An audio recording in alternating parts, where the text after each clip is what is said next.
Hey everybody, it's December 7th, which I'm having a hard time believing as the days are flying by and I am outside and it is really nice out again. The sun's shining and I am trying to do this video using my environment. The camera is in a flower planter and I'm going to back up and hopefully not wreck everything behind me. Outside of Craig, in between two buildings, east and west again.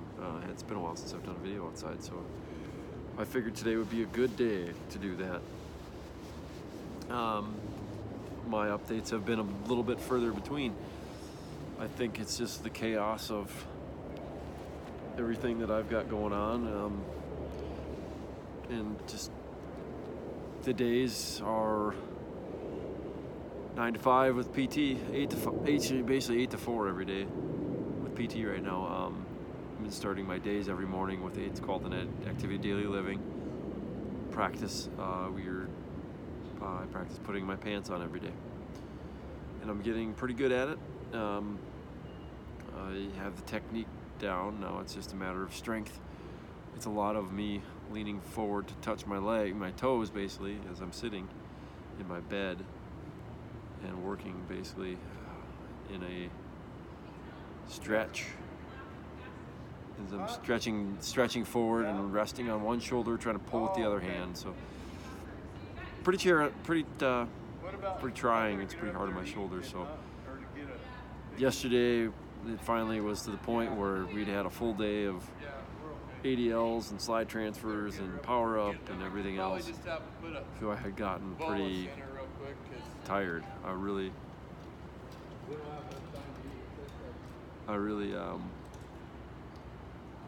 the shoulders finally had enough. So it's good that I'm getting stronger. I'm seeing a lot of things that I couldn't do a month ago, what I'm starting to do, so that's encouraging.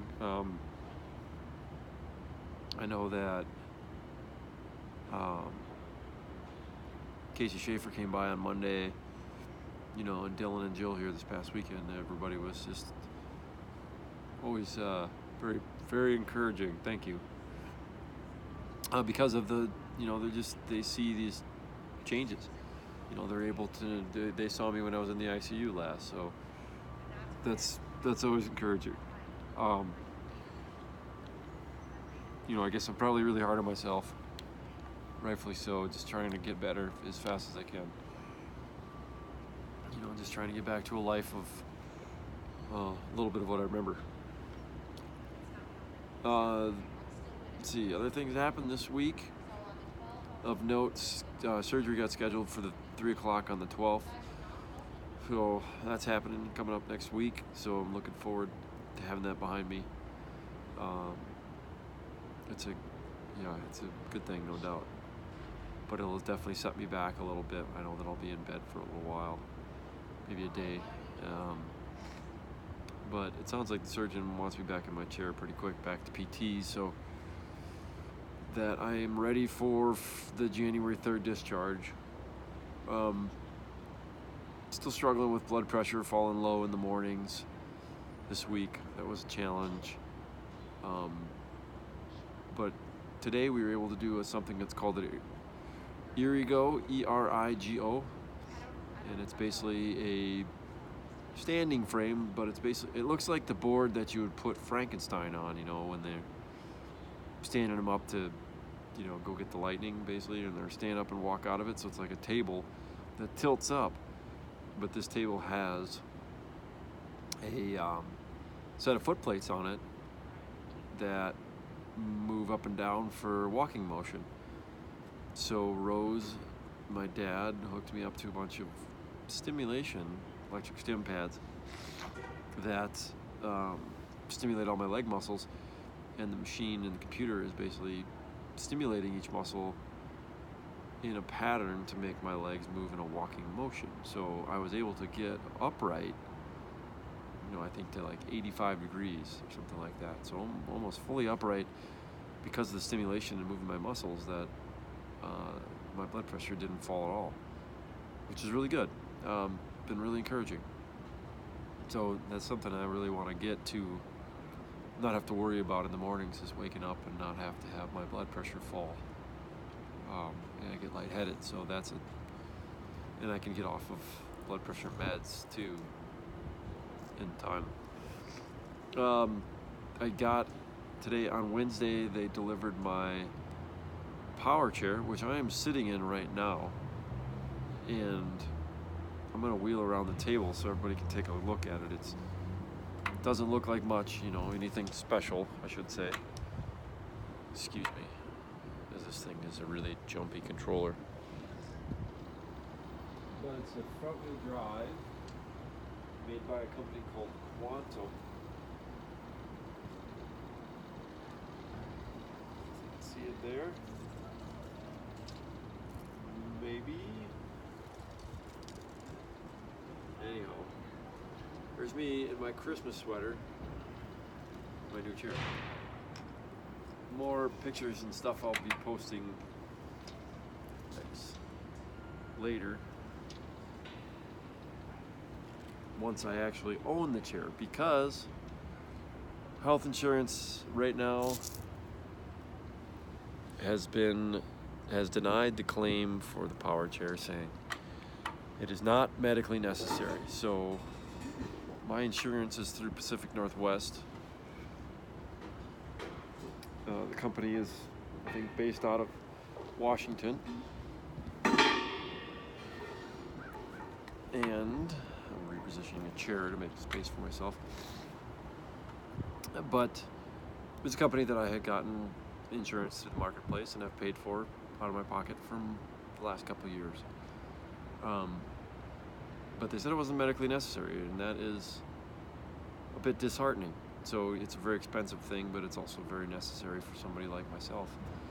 I can move around in my manual chair, when I'm inside the hospital, and I can get over small inclines and stuff like that. But if there gets to be big hills, or any hills for that matter, sustained climbs, some big ramps, I'm not able to do that on my own. And I definitely not able to be in a chair all day around. And I don't have transportation, means for transportation right now, like a car to get myself places. So I looked at the power chair as something that was kind of a car replacement. If I'm going to be able to get around town and get to the bus stop or get to work and back, eventually. So we'll see. My therapists and doctors are getting ready to, send a response. Basically, they're writing it up, and hopefully they're able to convince the insurance company that it is a medical necessity for somebody that doesn't have hands or legs. So it doesn't seem like a big, tall order, but it's, that's probably one of the things that I dislike about capitalism, is it's everybody's, profit over people sometimes, and that's unfortunate. So hopefully that's not the case, and we'll get it squared away here. And there's just something they don't understand. But I'm just demoing it today. Basically, they're wanting me to drive around and see if I liked it, the drives, and how comfortable I am. And so far, so good. It's just a few minor tweaks, and I think it'll be a little bit better. Another thing that happened this week, that has been kind of fun for me, is that I designed this modification to a pair of pants that I have. Try not to drop them on the ground, otherwise I'll really be in trouble.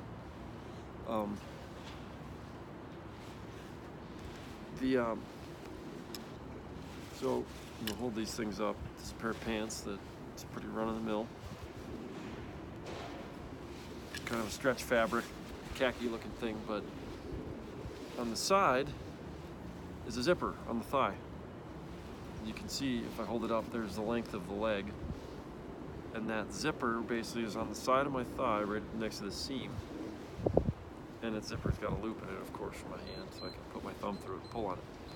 But the zipper is there so that I can strap my catheter bag on my thigh and then pull my pants on, and then it's concealed underneath there, but yet I can still access the catheter pad or catheter bag and drain it from my thigh, because I've been working on this thigh bag, and I think you've probably seen it in some of the videos. You know, the bag on the thigh is the only way that I've been able to get to drain that, you know, the independence, because where it's normally on your shin, I'm not able to reach down there, open the valve, or lift it, you know, unzip it from my leg with the Velcro, lift it up to a toilet, undo the valve, blah, blah, blah. So this is something that we came up with to modify the pants. Some other modification, the sewing volunteers here are great. They just, so fast and so good. They did this in like 2 hours, I swear, in a day. But they, you know, took the flaps off the back of the pants to make sure that they don't have any spots where it can create a skin sore, and they like flatten out the seam here. And then they took the loops off the back, because you just don't want pressure against your back, and they turned them into loops right on the hips so that I can pull the pants up. So the sewing volunteers here, I can't speak enough praises for them. OT basically just hands them a slip and says, here's what we need, and they stitch it up. So more on that later, but I'm working on a modification on another thing for the thigh bag to make it a little easier to pull on and off in the future here. That's the other thing, is like I can't do Velcro with my hands very well, so to be able to un-Velcro it from my thigh and move the bag and put the bag back on, I'm not there yet, strength-wise and moving my hands. So we're trying to use some magnets to create something like it, and once I get it perfected, I'll make sure that I show everybody in a video, and I'll do the pants too. But anyhow, that's kind of a fun little project. Did some bed transfers, did a lot of slide transfers.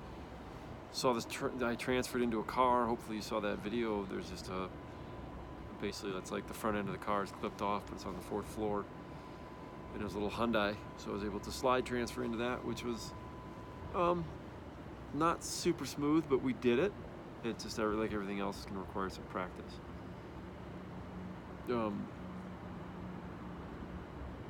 This weekend is going to be pretty quiet, which is good. It's the first weekend I haven't had any visitors for a while. Like I said, I kind of asked everybody to hold off on visiting until I get to outpatient and beyond,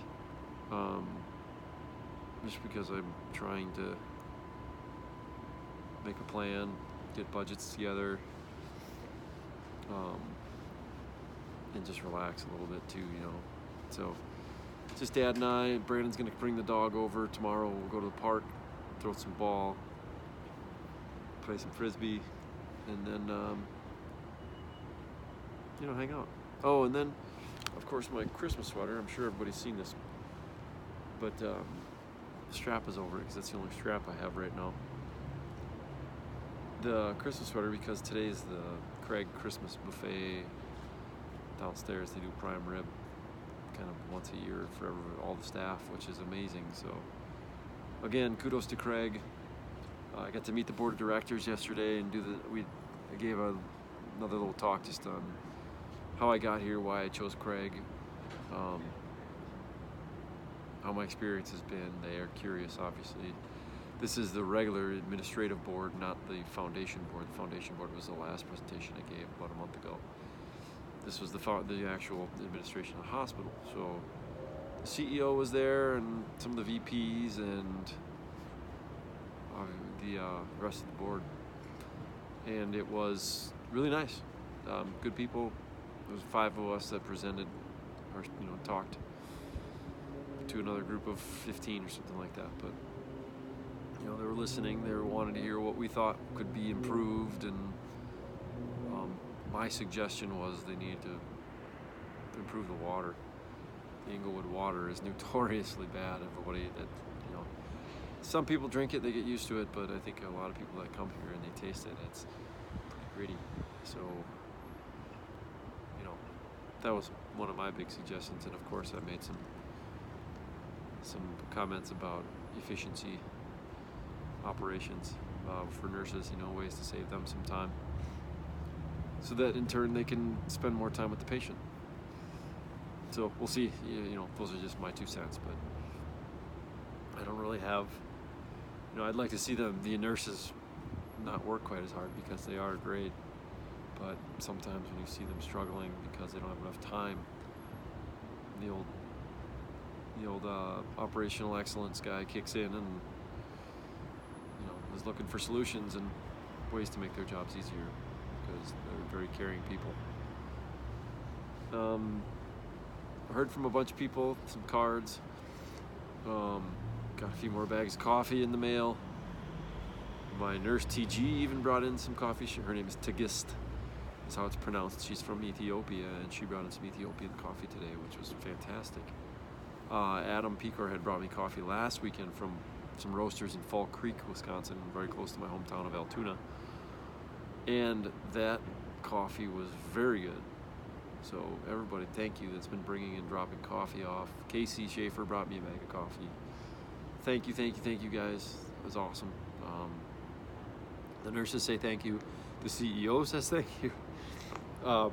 So I've got a reputation to uphold for some of the best coffee on campus. So I've got nurses and I've got techs stopping by. My Aunt Chris sent me a nice care package, thank you. Very healthy food, so not just cookies this time, but very good bread, thank you, Aunt Chris. Dad went in for a hearing test, finally, yesterday, and the doctor says that he is going deaf, as we already knew, and he's now just trying to figure out how to pay for hearing aids, and he's going to take that test in to get hearing aids fitted, which is good, because it's hard talking in my situation where I'm working with my dad. He's been a very big help to me, and I really appreciate it, but it's hard sometimes because he doesn't hear very well, and he's not always in the right next to you spot, so he's yelling across the room or trying to get him to understand words can be challenging, so we're working on that, which is good. And then the rigors of daily life here.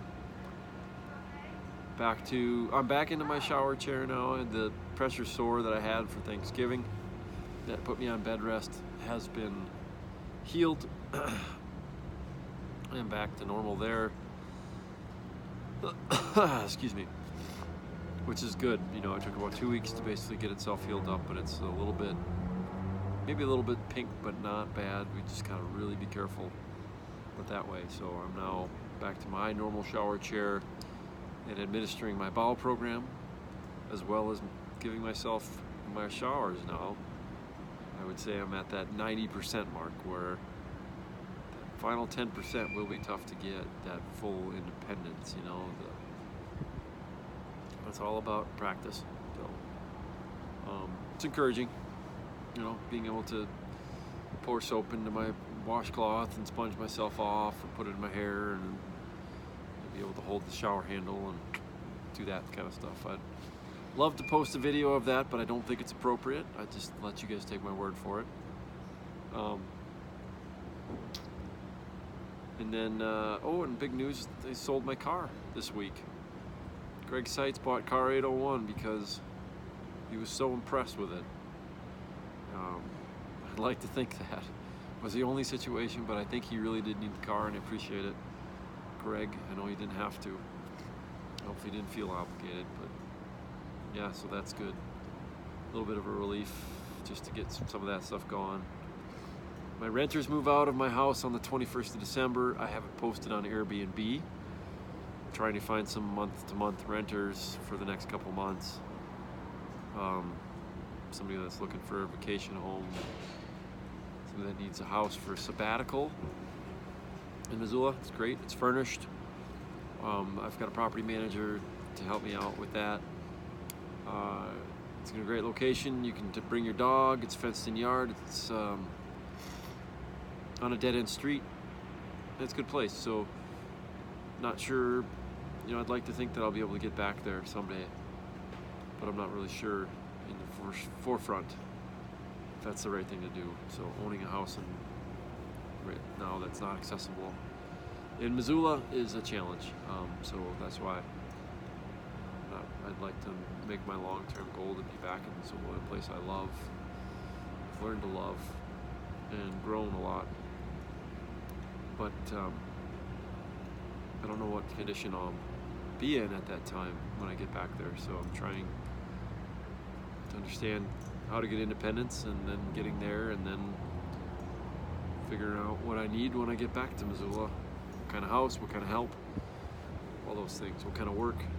So finding a job. But anyways, if anybody knows of anybody, spread the word. There's 156 followers of this YouTube channel. Maybe if everybody tells one person, even if everybody tells 2 people, that can find somebody to rent that for a few more months until springtime. Yeah, again, thanks to everybody that came to my benefit a few weeks ago. Thanks to Greg and Colin for all your organization there. And yeah, a lot of family coming here over the holidays. My sisters will be here starting on the 24th. And Dad's gonna get to go home for a few weeks, so he gets to check on his house and shovel snow. But let's see, my friend Ashley, she checked out on Monday. My friend Ivor here, he checked out yesterday. Ivor went to Chicago. Ashley went home to her family here in Denver, but she's back and forth to Craig. So good luck to you both and everybody else. Ken from Alaska, he went to outpatient here, so I'll be seeing a little bit of him, but it's still new challenges being on the outside, not being in a hospital bed, being in a double bed with your family, supporting you fully. So yeah, I wish the best for everybody in the recovery and finding independence and finding a new life. As I'm sure they all wish for me too. But I think the joke that went around this week was somebody was going to make t-shirts, and on the t-shirts will change depending who the person or which patient it is, but it says, all I want for Christmas is a tricep, or all I want for Christmas is a finger movement. So as we come up on the season now, I think that be more grateful for what we have rather than what we don't, and then just be patient and enjoy your times, and enjoy the fact that we're here in a place like Craig with great people, because it could be worse. It always can be worse. And all my friends at Snow Bowl, be safe. I don't want to see you guys here. Hopefully the season's good. It sounds like it's off to a great start. And I miss that place. I miss you guys dearly. So have some good chairlift therapy sessions this year. Eric Dawson, I hope you find somebody else to keep you company on the chairlift. In the meantime, keep her moving. All right, everybody, take care.